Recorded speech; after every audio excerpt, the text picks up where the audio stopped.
Halo, perkenalkan saya Agnes Dilasradiata Suip dengan NIM 431240022. Saat ini saya akan membacakan feature saya untuk memenuhi UAS mata kuliah Feature dan Opini dengan judul feature Maria Agnes Talan, bukti nyata kebaikan Tuhan dalam hidup kami. Tidak semua keluarga menjalani kehidupan yang mudah.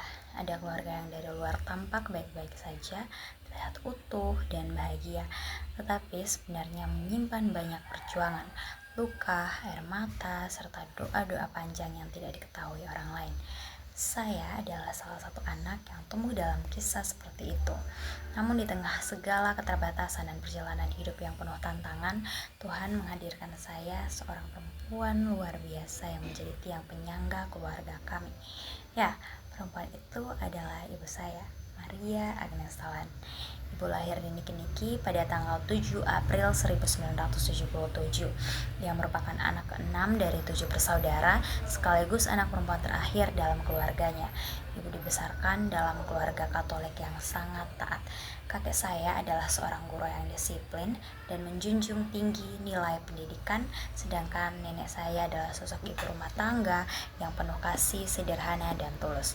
Dalam keluarga besar kami, iman kepada Tuhan bukan hanya identitas agama, melainkan benar-benar menjadi dasar kehidupan sehari-hari. Sejak kecil, ibu hidup dalam kesederhanaan dan kedisiplinan. Nilai-nilai rohani ditanamkan dengan sangat kuat. Devosi kepada Bunda Maria menjadi bagian penting dalam kehidupan keluarga, dan nilai itu diwariskan kepada kami sebagai anak-anaknya. Dari ibu saya belajar bahwa doa bukan hanya kewajiban, melainkan napas kehidupan.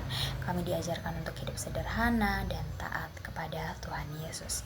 Ibu selalu mengingatkan bahwa hidup bukan tentang kemewahan, tetapi tentang hati yang bersyukur. Kami dibesarkan tanpa banyak tuntutan duniawi.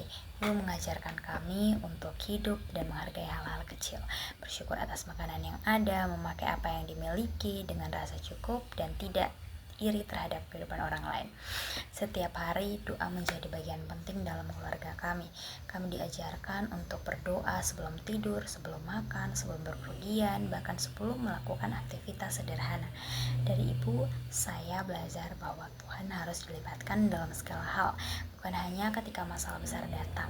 Ibu selalu berkata bahwa ketika Tuhan menjadi pusat kehidupan, maka hati akan tetap kuat meskipun dunia sedang tidak baik-baik saja.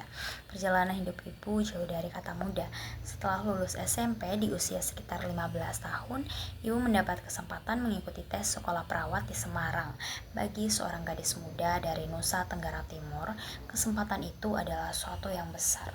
Dengan keberanian luar biasa, ibu meninggalkan kampung halaman dan keluarganya demi mengejar masa depan. Perjalanan menuju Semarang bukan perjalanan sederhana.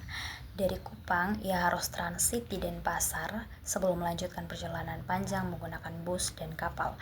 Menuju Semarang di usia yang masih sangat muda, perjalanan sejauh itu tentu bukan hal yang kecil. Namun, ibu menjalaninya dengan keberanian dan keyakinan bahwa Tuhan akan menyertainya. Sesampainya di sana, ibu mengikuti tes sekolah perawat, tetapi hasilnya tidak sesuai harapan. Ia tidak lolos. Namun, Tuhan ternyata sedang menyiapkan jalan lain. Ibu kemudian tinggal di sebuah susteran di Pati dan membantu pekerjaan di klinik bersalin. Ia menata obat-obatan, membantu pekerjaan sederhana, hingga menyiram tanaman anggrek setiap pagi. Di balik semua itu, ada seorang gadis muda yang sering menangis diam-diam karena merindukan kedua orang tuanya. Kesempatan kedua datang ketika ibu kembali mengikuti tes perawat. Namun sekali lagi ia gagal. Kali ini karena tinggi badannya tidak memenuhi syarat. Kegagalan itu tentu sangat menyakitkan. Namun ibu tidak memilih pulang dan menyerah. Ia memilih tetap diam dan bertahan di Semarang dan melanjutkan pendidikan di SMA Santo Mikael Semarang. Di sana, kehidupan ibu sangat-sangat disiplin. Setiap pagi, ia bangun, mandi, mengikuti misa, makan, lalu berjalan kaki dan naik angkutan umum menuju sekolah. Pada akhir pekan, ia membantu para suster berbelanja ke pasar dan mengangkat barang-barang belanjaan. Setiap minggu, ibu menjadi pemazmur di gereja dan sempat belajar bermain piano. Semuanya dijalani dengan sangat semangat, ketekunan, dan rasa tanggung jawab yang besar. Perjuangan itu membuahkan hasil. Ibu dikenal sebagai siswa yang berprestasi dan masuk 5 besar di kelasnya. Namun, hidup kembali menguji. Menjelang ujian akhir, ibu menerima ajakan dari tante kandungnya yang tinggal di Cipanas untuk pindah agar hidup lebih dekat dengan keluarga. Dengan harapan hidup yang lebih baik, ibu memutuskan pergi seorang diri ke tempat yang bahkan belum pernah ia kenali sebelumnya. Namun, kenyataan kembali tidak sesuai harapan. Saat tiba di sana, proses perpindahan sekolah sudah keterlambat. Nama peserta ujian telah dikirim sehingga ibu tidak dapat mengikuti ujian. Perjuangan selama 3 tahun terasa runtuh begitu saja. Kegagalan itu membuat ibu merasa sangat terpukul. Ia merasa telah mengecewakan orang tuanya yang selama ini berjuang membiayai pendidikannya. Tekanan batin membuatnya stres dan kehilangan semangat hidup. Tubuhnya bahkan menjadi sangat kurus karena beban pikiran yang begitu berat.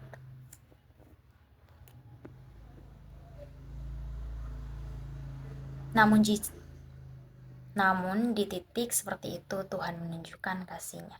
Ibu kemudian tinggal di sebuah rumah doa dan dibimbing secara rohani.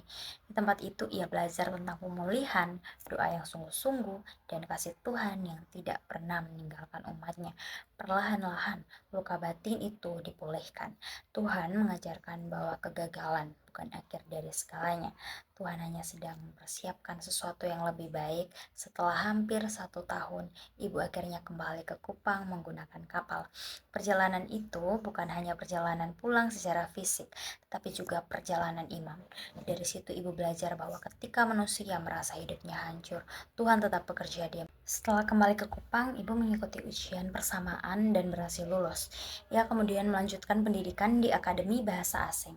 Setelah menyelesaikan pendidikan, ibu mengikuti tes pegawai negeri sipil dan berhasil lulus pada tahun 2000. Karirnya berkembang dengan sangat baik. Ibu pernah menjadi penyiar radio dan juga pernah menjadi protokol bupati selama 10 tahun. Saat ini, ibu bekerja di Dinas Pendidikan dan Kepemudaan Kabupaten Timor Tengah Utara sebagai Kepala Bidang Pendidikan Dasar.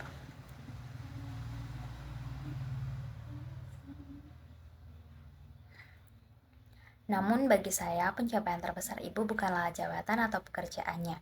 Pencapaian terbesar ibu adalah kemampuannya bertahan dan tetap percaya kepada Tuhan di tengah semua luka hidup yang pernah ia alami. Selain itu, ibu juga dikenal sebagai seorang MC yang luar biasa. Ia sering dipercaya membawakan berbagai acara penting, baik acara pemerintahan, acara resmi keuskupan, pentabisan imam, pesta pernikahan, maupun berbagai kegiatan formal lainnya. Cara ibu berbicara selalu tenang, berwibawa, dan penuh karisma. Ia mampu membawakan suasana acara menjadi hidup dan tertata dengan baik. Bagi saya, ibu adalah seorang public speaker yang sangat hebat. Saya sering melihat bagaimana banyak orang menghargainya dan mengagumi kemampuannya. Dari cara ibu berbicara, membawakan acara, hingga menyampaikan kata-kata dengan percaya diri, saya belajar bahwa komunikasi bukan hanya sekedar berbicara, tetapi tentang bagaimana menyentuh hati orang lain melalui kata-kata, kekaguman, dan menjadi salah satu alasan terbesar mengapa saya memilih masuk jurusan ilmu komunikasi. Saya ingin belajar menjadi pribadi yang mampu berbicara dengan baik, percaya diri, dan membawa pengaruh positif seperti ibu saya. Saya percaya keputusan saya menjadi mahasiswi ilmu komunikasi bukan hanya karena cita-cita pribadi, tetapi juga karena terinspirasi dari sosok ibu yang selama ini saya kagumi. Saya Agnes Dila Stradata, mahasiswi Ilmu Komunikasi di Universitas Katolik Widya Mandira, dan adik saya Virgin dibesarkan oleh ibu dengan penuh kasih sayang. Kami memang hidup dalam keluarga yang terlihat utuh, tetapi sebenarnya menyimpan luka yang tidak diketahui oleh orang lain. Saat saya memasuki kelas 2 SMA, ayah dan ibu saya akhirnya berpisah. Peristiwa itu menjadi salah satu masa paling berat dalam hidup kami sebagai anak-anak. Kehilangan keutuhan keluarga bukan hal yang mudah diterima, apalagi di usia remaja ketika saya sedang mencari jati diri dan untuk membutuhkan sosok keluarga lengkap. Namun di tengah keadaan itu, ibu tetap berdiri kuat untuk saya dan adik saya. Ibu merawat saya dan adik seorang diri. Ia bekerja keras memenuhi kebutuhan saya dan adik, membiayai pendidikan kami, menjaga kami, dan tetap berusaha membuat kami merasa dicintai.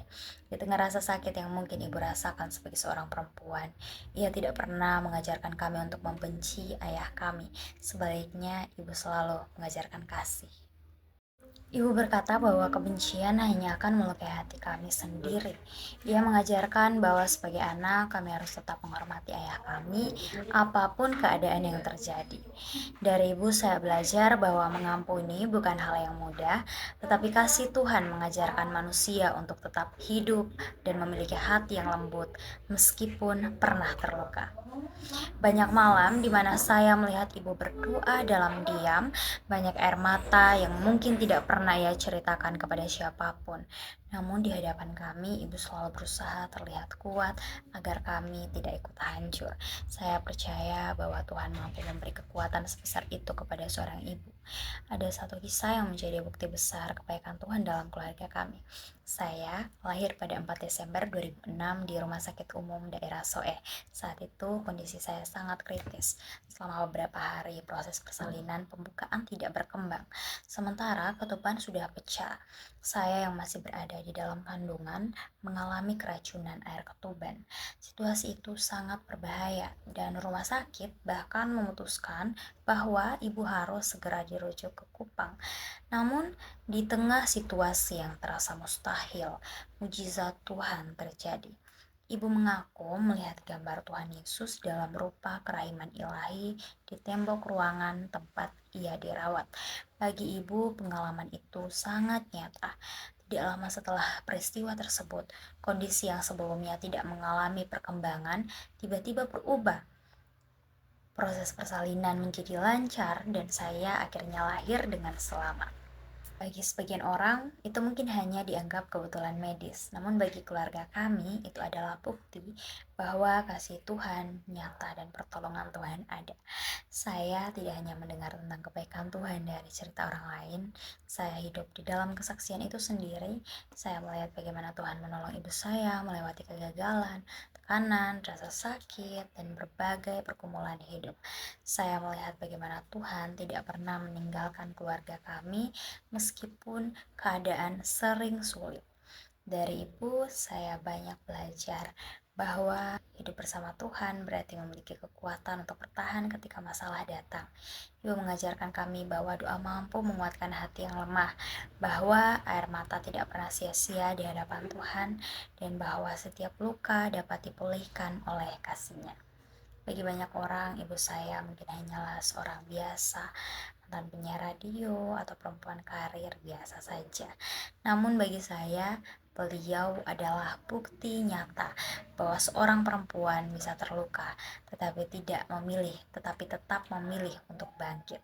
Bahwa kasih seorang ibu mampu menutup begitu banyak luka, dan bahwa bersama Tuhan tidak ada hidup yang terlalu rusak untuk dipulihkan. Maria Agnes Talan bukan hanya ibu saya, beliau adalah kesaksian hidup tentang iman, kekuatan, kasih, dan mujizat Tuhan yang nyata di dalam keluarga kami. Dan suatu hari nanti, jika Tuhan mengizinkan ada kesempatan, saya ingin menulis sebuah buku tentang perjalanan hidup keluarga kami, tentang perjuangan air mata, pengampunan, dan terutama tentang begitu banyak kebaikan Tuhan yang nyata dalam hidup kami. Saya ingin menulis bagaimana Tuhan bekerja melalui seorang ibu sederhana yang tetap setia mencintai keluarganya di tengah banyak luka kehidupan. Karena saya percaya kesaksian tentang kasih Tuhan bukan untuk disimpan sendiri, tetapi untuk dibagikan agar dapat menguatkan orang lain yang sedang berjuang dalam hidupnya.